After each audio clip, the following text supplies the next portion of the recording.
মানুষের দুর্ব্যবহারে কষ্ট পাবেন না।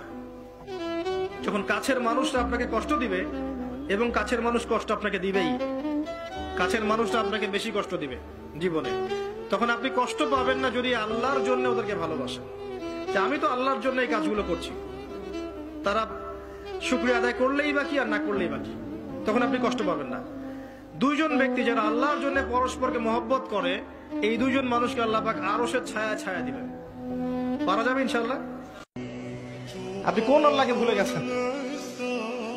আমি অনেক লেকচারে বলেছি, প্রায়ই বলি কথাটা, যে আল্লাহ পাক ছাড়া সত্যিকার অর্থে আমাদের আপন বলে কেউ নাই।